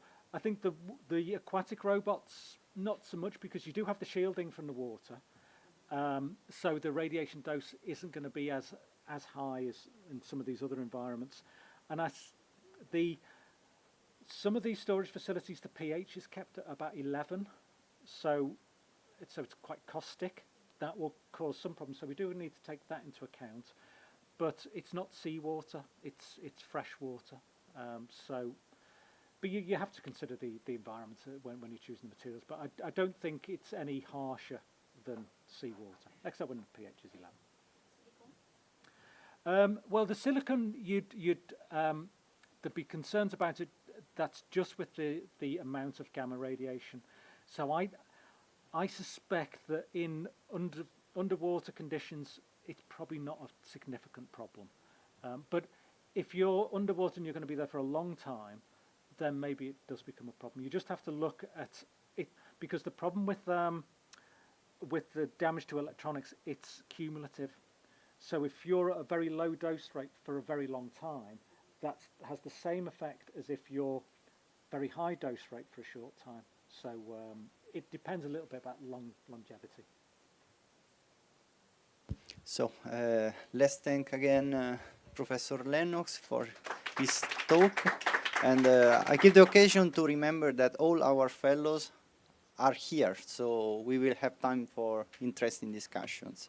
And I invite the last speaker of today, that is Dr. Michel Joup, and is a postdoc here at PUB, and he will talk about a sustainable design of robots.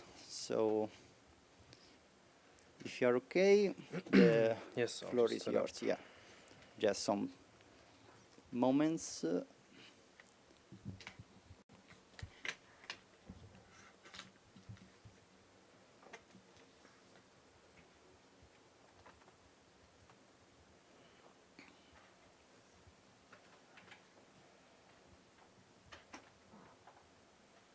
Is it okay?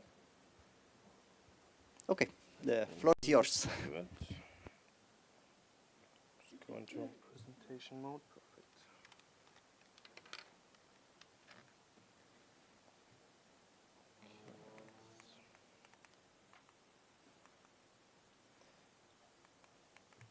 Okay, I'll just use the keyboard. It's fine.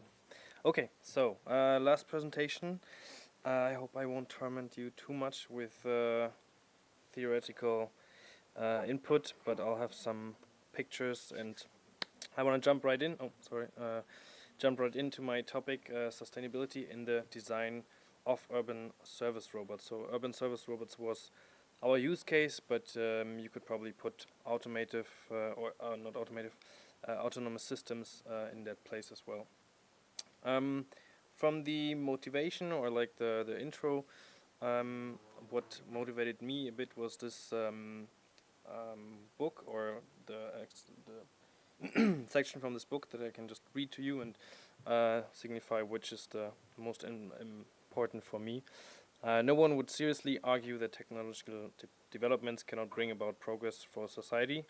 However, if a discourse on technological developments were to remain solely at the application level, the question of technical feasibility, it would lose sight of the profound influence that technological developments have on the constitution of a society and how they also change the human condition and the entire social arrangement of people. It was translated from German, so it's a bit not so, or it doesn't read so nice as in German, I would say.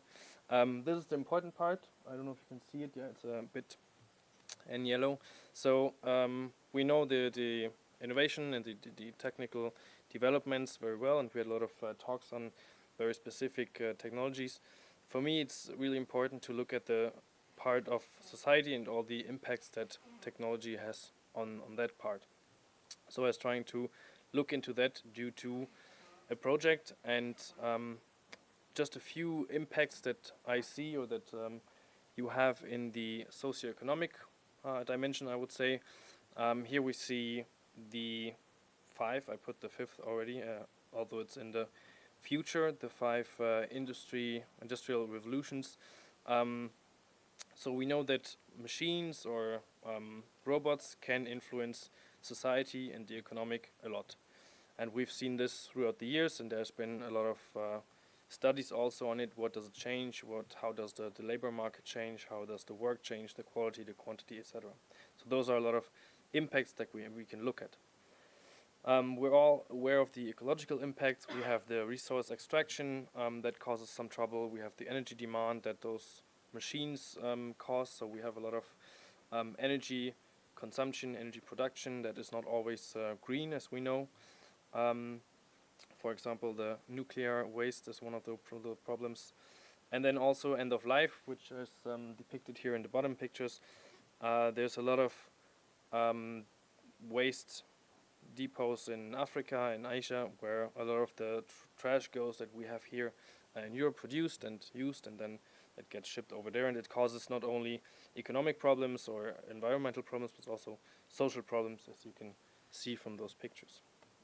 So those are just the impacts, the possible impacts I want to look at, or I want to focus more on the during the design process. And we have here the Sustainable Development Goals by the UN, and here they are in a wedding cake, I think that's called, or this picture is called wedding cake, where you have the 3 different dimensions. Here it's called biosphere, society, and economy. Sometimes it's referred to ecology, society, and economy. And we see the different goals sorted to those 3 dimensions. It's not always very easy, because some of those goals really belong to more dimensions than just one, but it's just an example of the different goals, or the different key aspects and indicators that we could look at. So then we have robotics advancing a bit more from what I would say is the industrial robot to the service robot, or the robots that are out in public, out in the streets, that can be in elderly care homes. And so it does change really from a environment where the robots are more confined to a certain space to a space that is more open, more public. And the interaction with humans then is more, it's like in the industrial robot, it's tried to be avoided, and then in the public world, it's like one of the actual traits of the robots. So there's really more interaction with humans, and so more impacts on the society level that you can really look at, or that you have to look at. I was looking, missing that point. I was looking a bit into the actual research focus for urban service robots as of now, and you can see a lot of functions that are looked at. So this diagram, I can explain a bit, is the size of the circle means how much research papers were found on it, and then the size of the line between those circles is how much research papers were found with a combination of those two. And you can see a lot is about navigation and sensing. Oh, wait a second, I'll put up a digital laser pointer. So you can see it's a lot about this navigation and sensing and perception, then a bit of communication, and those 3 points here are a bit lower. But mostly this is just technical innovation, and not really any topics in terms of sustainability, social or ecologic aspects. So there's really a lack of coalescence of robotics and sustainability, which was also shown in a lot of, or a few papers and studies that had been made, also I think from Fari and from Bram here during some of the bigger conferences on robotics. So there's really like a lack or a gap. And I try to fix that, or I try to suggest something, a methodology to actually come up with some ideas to integrate more these aspects of social and ecological dimensions of sustainability. So the interest really is what methods or method can be used to integrate those aspects. And I took 3 questions that I wanted to solve in this. So how to integrate goals for sustainability, how to assess the attainment of those goals. So first you have to bring it into the design process, and then you have to also assess and see if those goals are attained or not. And then third, more like a meta level, how does this approach affect the design process in itself? And I think on the next slide, not this one, but one of the next slides, I will try to explain a bit more the development process, because I think you might not be familiar to that. And for me, it was like a thing that I did for the last 6 years, so I'm really like thinking on all those words, and probably really easy for me, but you might not be knowing what I'm talking about, so I'll have some pictures to show you later. The approach to solve those questions were connected with a project. I called it Marble. In German, translates from German to English. German would be Murmel. It's the marble in German. And it is a robot to help the municipality in Berlin, the city of Berlin in Germany, with the waste management. It has there's bins on the street, and we wanted to have a robot that empties those bins and helps the collection of waste. So we analyzed first research in existing methods, so what is out there. We tried to apply it to the project, and then we had some feedback, and then we evaluated this feedback and built the methodology in that way. So again, for the project, it stands for Mobile Autonomous Robot for Litter Emptying, and we tried to lower the CO2 emission in the public service sector. So it was like one of the primary goals, because for now the process is really heavily dominated by diesel cars, and we tried to replace that by electronical robots. The motivation was also to support and improve the process itself, so make it more efficient, because there's a lot of waste in Berlin, there's a lot of people on the streets, the trash bins sometimes get overflowed or they break, and the municipality has to fight that, and they don't have enough people, so we really try to also support and improve the process itself. And do that in all the three dimensions of sustainability, so more efficiency in terms of the process and the service that we could deliver, more ecological sustainable by not using diesel cars, and also maybe social sustainability in terms of alleviating physical straining tasks. Just to give you a little picture of the robot itself, because I was just revising the presentation and I saw that I don't really had a lot of pictures of the robot itself in it. So on the left top you can see the CAD model that we had. On the right you see the robot itself, and at the bottom left it's again the robot. It's like the final version that we used out on the street.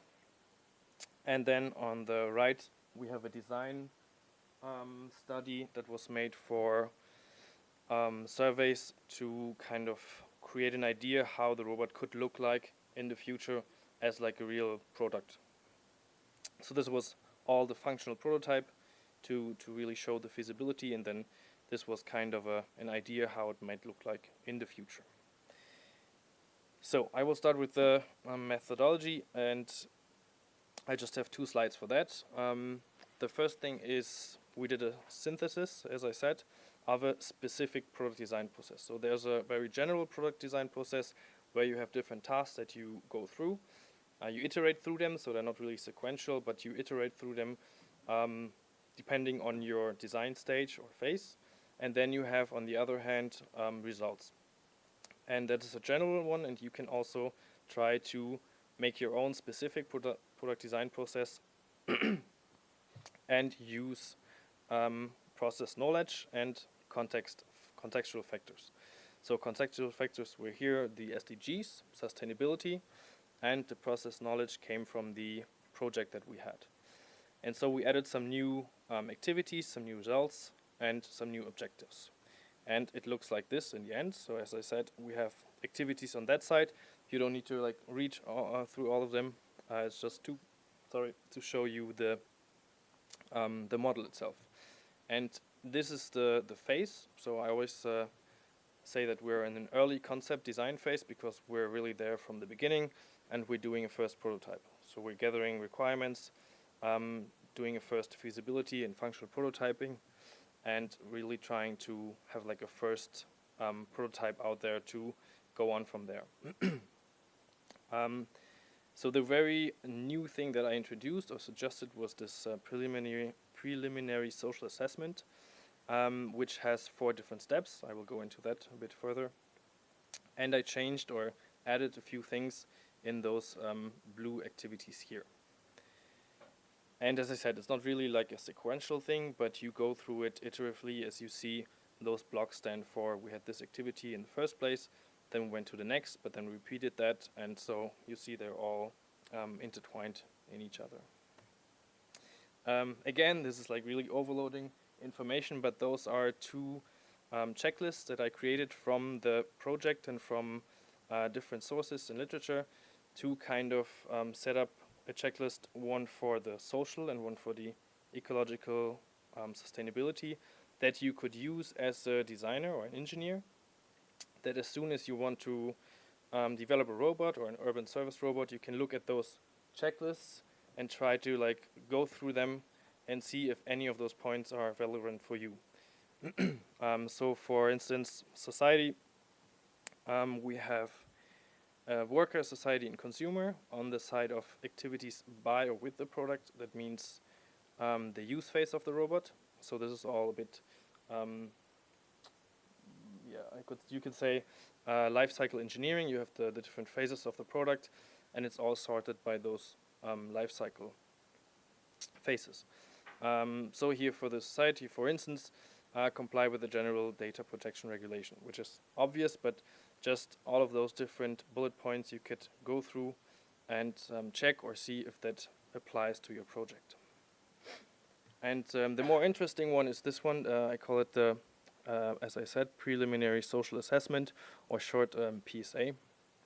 I also went through the presentation, and I felt maybe it's just the engineers from my department that like abbreviations, but we do have them. So it's the PSA.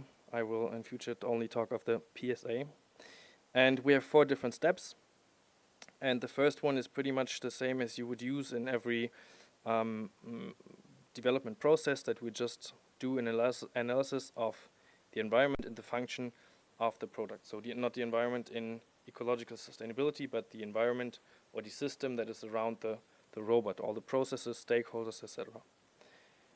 The second step then is a social impact and risk analysis, which refers to a guideline where we have different key aspects that we can look at.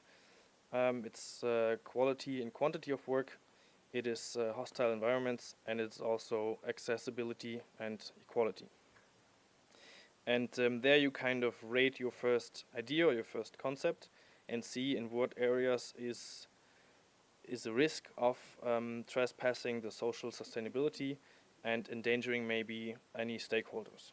And going from there, when you know, or when you estimated what is like a problem, what could be a problem, you try to implement that into your scenario and design creation. Design creation would mean doing any prototypes, could be functional prototypes, could be, as we did, the design study, so a picture, anything that makes stakeholders understand what you want to do with your robot. And also the scenarios, you create scenarios in which you put the robot so that you can really put the robot into a context and tell the stakeholders what the robot will do, where it might affect them. And as soon as you have that, you can really talk and discuss with the stakeholders how they would accept it, what they like, what they dislike. So a sort of validation of needs, as I called the 4th step. And, oh, okay, this is a bit broken, I'm sorry. Those are the 4 steps again, as I just mentioned, and I have some nice pictures for it as well. So here you see the system that you have to analyze. This is the social impact and risk analysis, the SARA, with the different key aspects. There's 10 key indicators. Scenario and design creation, as I said, you just also can look into the future. One important step of design and or scenario creation is trying to imagine your product in 10 or 5 years, because you're developing a robot now, and if you are really at the beginning, you know the robot will take about 5 to maybe 10 years really to be at a stage where you can implement it. So you have to look into the future, look at trends, and see what will change in the next 5 or 10 years, to not develop a robot for now, but to develop a robot for in 10 years. There could be trends in society, there could be trends in law, there could be trends in the city, the infrastructure, etc., etc. So it's really important also to look at that and derive requirements from the future, so to say. And the last one is more of a workshop survey interview thing, where you really interact with your stakeholders to see, do I meet the needs with the robot? Is there other needs that I didn't think of? Is there more functions that I need to implement, or are those functions that I thought of maybe too much? Yeah, those 4. And then the last step is the assessment. So, oh, sorry, one too many. Assessment is really hard in terms of the qualitative aspects. We have a lot of quantitative aspects that we can measure, which are also not easy, but we can measure them and we can put it in numbers in sort of a perspective. But the qualitative measurement is really hard, and we try to do it a bit via surveys, where you try to really gather a lot of people together. I think we had 1,000 people that were answering the surveys, so you try to make like a little quantitative measurement in the end, saying, okay, 80% said yes to this, or chose this design over the other design, so you can try to evaluate it a bit more, but you always have to describe the outcome with a text or with more than just a number, because if you only put numbers in, you're always in danger of losing really the content of the aspect itself. So yeah, one is the scaling, and the other is a verbally descriptive value function that you can use. Then there's also the determination in the information and of the determination of information and values. So you have to gather really your data from the project and from the stakeholders. And as I said, we did that with surveys. We did that with workshops and interviews on the social dimension, and then we had a lot of life cycle engineering assessments, so LCA and SLCA, that you can use for gathering information about the aspect of GWP, so the global warming potential, how much CO2 emission will your production, your extraction of resources, your use phase, etc. Produce, how much will that acidify water, seawater, etc. So there's a lot of key indicators that you can look at. So life cycle engineering methods, and the one that I just suggested, the PSA. Okay. Also, very interesting statistical evaluation of those surveys, where you can try to correlate acceptance to other topics, and then try to make a prioritization of different topics that you want to address in your development. Because the idea is always to derive from all the information that you get a new prototype. So you really want to weave in the information that you get, the feedback that you get, into your new design when you're on the next level or in the second prototyping phase. Yes, normalizing factors as well. That's more for the quantitative measurements, and yes, so far that's for the methodology. And just to give you a short input on results, this is a life cycle assessment analysis. So you will look into here just the emission of CO2, and we had 3 different scenarios. We had 2 scenarios with the robot, and then 1 scenario without the robot, which is on the far right here. And we also did it for now and for in the future. And then you can see big differences in all those scenarios, because here we have the diesel still, the diesel cars, so the operation is really taking up a big chunk of the CO2 emission. And then here we have ideally the whole fleet of that municipality as electrical vehicles, and then they take up a lot less. And you can also see it's less than this scenario here, but it's not like significantly less, so you could say it's equally distributed. And also, maybe to clarify that, this big gap here from 2023 to 2030 also includes that we think, or that we hope, that we will produce about 80% of the energy in renewable energies. So that's one of the premises. We also had the workshops and surveys. As I said, we put our robot on the street, and we try to ask people that pass by, and try to ask them what they think, how they react to the robot, and take notes, and also hand out the survey. And then we had workshops in our labs with the workers on different levels, and mostly it was really positive. A lot of people liked the robot, and they were not really they knew it was a robot that was in like a prototyping phase. We tried to tell them that it will really develop and not be that slow, because everybody was like, oh, it's really nice, but it's so slow. It's like, yes, we know, it's just coming on. It's a technical functional prototype, but apart from that, most of the people were really positive and accepting of the technology. Also, the workers, they were really open for cooperation with the Marble robot. They thought it really could help in supporting physical straining tasks, also making it more accessible to older workers, or, as they said, female workers that don't like heavy lifting. That was just like I'm quoting here. But they also had some issues. They thought this might be overburdening them by technical complexity, and also by the thought of having the responsibility for cost-intensive equipment, when you're walking with the robot. And another one was always fear of being replaced by automation. That is something that you can't get out of their heads. It's always there. They always mention it. They knew that it would probably not happen because they have a really strong union that doesn't allow any automation that replaces work. So they're kind of safe, but they still have this fear in their heads, and you have to really talk about it with them. And I think one of the biggest outcomes from the workshops would be for me that at the end of the workshops, everybody said it's so nice to be involved in the design process. They weren't left out. They were taken seriously. We took their all their voices into account. We discussed everything with them, and they really liked this transparent way of development and design. And I think that was really a huge push to, or can be a huge push to acceptance of technology when you do it in a more democratic way, I would say. Lastly, the effect on the design process. I think as you now saw, one of the main issues is really the increased effort due to the use of methods. So the lifecycle engineering takes a lot of time.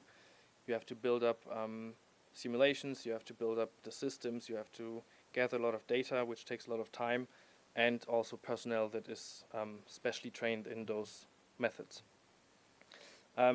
The project coordination becomes a bit more complex because you have more people from different disciplines, and also you have additional potential for conflict, because I think in a usual normal engineering process you always have requirements that are contradictory, and you have already some conflict. But if you put in the 3 dimensions of sustainability, you add a lot of more potential, because some of them really don't go well together. On the good side, you could say you have an increased understanding of the whole product and system, and the conflict resolution could be done in the early development phases. And usually you say in the early development phase you have a lot of leeway and it doesn't cost that much. So if the product is closer to finishing, if you have to change something, then it's really cost inefficient, so it costs a lot and it will take a lot of time to tweak the product. If the product is really at the beginning of its development phase, it's way easier and way cheaper to change the concept itself. Yeah, thank you for your attention. I hope I didn't bore you too much with this methodology. And now any questions from your side. Thanks. Thank you, Michel. I think we have time just for a very short question. Or yeah, for sure we will have time. Thank you. Yeah, I think indeed it takes a lot of time to do so, but it's also the first time that it's done. And maybe some things can kind of be automated. It's like now everyone needs to assess the eco score of his or her home. And that's also a very long list, but now also tools exist to not to automate it, but yeah, that you can select parameters. And so maybe that can also be in the future for robots that, yeah, this analyzes with all the aspects, yeah, that you don't need to find all the data, but you can select what is available and not, for example. Yeah, and we had a lot of overlay actually from the different approaches. We had a life cycle analysis for the ecological part, we had a social life cycle analysis for the social part, and the life cycle costing for the economic part. And for all those 3, we did them differently, and one in year 2, one in year 3. For all those 3, you do the same steps in the beginning. So you could streamline that a lot, I think, and also take from the CAD model that I showed you. You can have like the item list and all the materials and the weight, and you can kind of, yeah, I think automate that a bit and streamline it more, of course, yeah. There's potential. Okay, I think that we can discuss later on. I would like to thank again all the speakers. And so, see you next Thursday, yeah, for the 6th appointment. Goodbye. Yeah, and we can say that next Thursday will be quite special because we will have new tech. Eric was here, but he has left. And there will be startup companies from the nuclear industry that will give workshops and demonstrations of the various robots. okay. So don't miss. Okay, I'll just unplug.